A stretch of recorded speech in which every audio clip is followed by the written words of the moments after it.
what would this angle be? You said 90. That's wrong. That's wrong. It's actually 50 degrees, okay?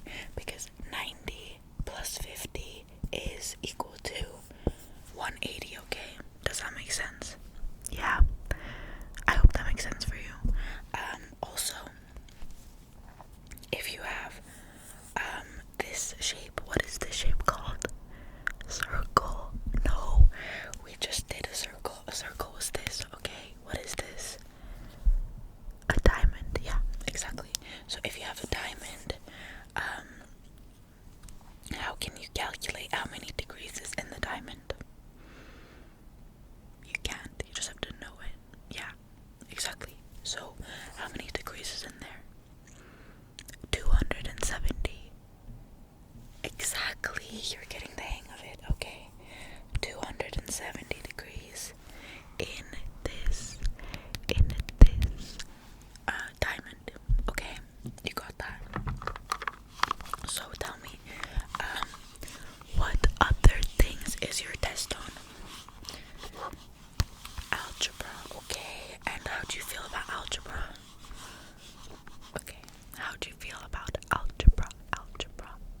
Good. Okay, let me just make sure you know what you're talking about. Okay, so if we have x plus 2 equals to 0, what is the answer to x?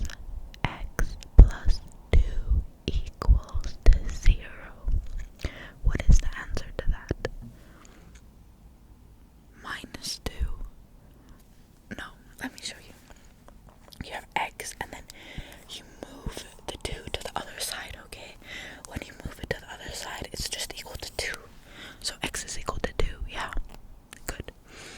Then, okay, what if we have 2x plus y is equal to 5?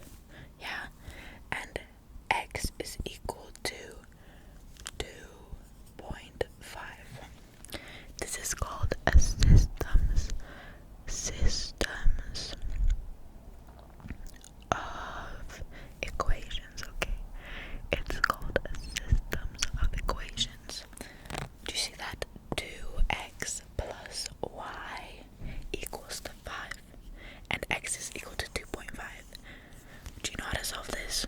No. Okay. Let me do it for you.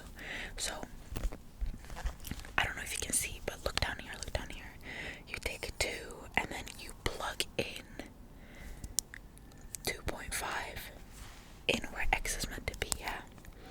And then you still have y equals to 5. Okay, so now you have to solve for y. And how do you do that? You take all of this and you just cross it out. Pretend it's 0, okay? Then what we have left is y equals to 5, okay? Do you see that? Y equals to 5, yeah. So you just cross it out. If it's known, just cross it out, yeah. Okay. Do you understand that? Do you understand what I'm saying? Get a little closer, look at the board, okay? Good. I think you're slow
this number.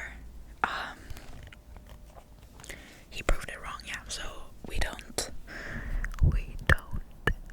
use that. You're gonna fail your exam if you use that, okay? Your teacher will fail you. So, you understand how to do it now. You just cross out your knowns, then you form a new equation, then you factor it, then you cross out your new knowns, and then you solve, okay? Does that make sense? Good. I'm happy. I think the progress you're showing is really good. We just have like a few things left on your test. You said in the beginning there was geometry. Is there by any chance any trigonometry? Yeah, okay. Let's go through some trigonometry.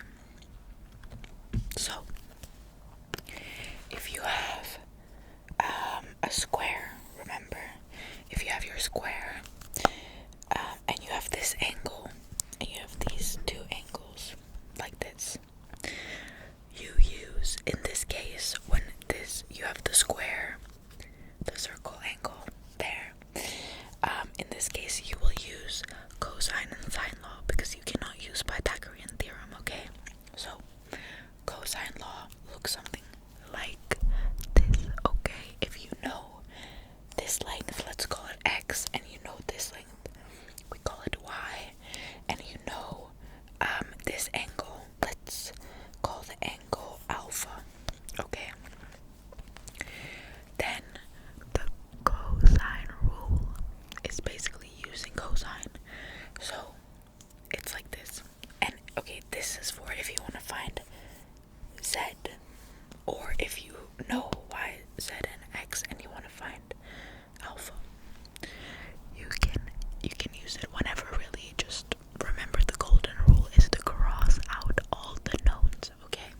So this one is z squared equals to y squared plus x squared minus 2xy cosine alpha, okay? Z squared equals y squared plus x squared minus 2xy cosine alpha.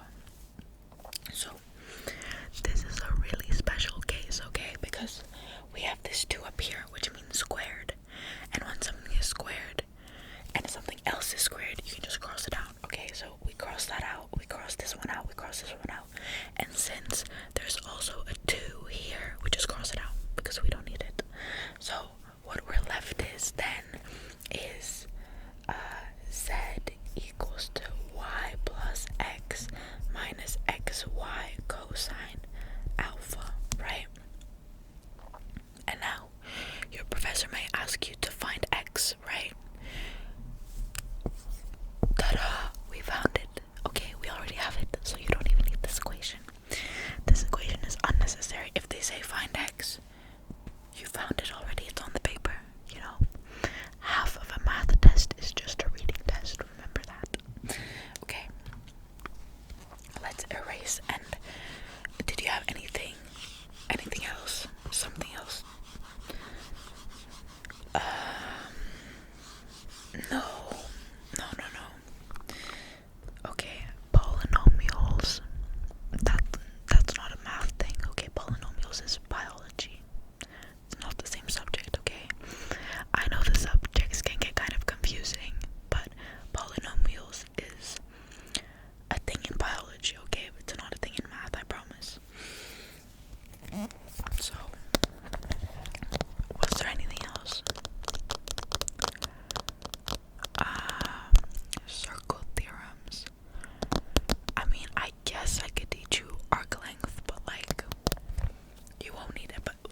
So we can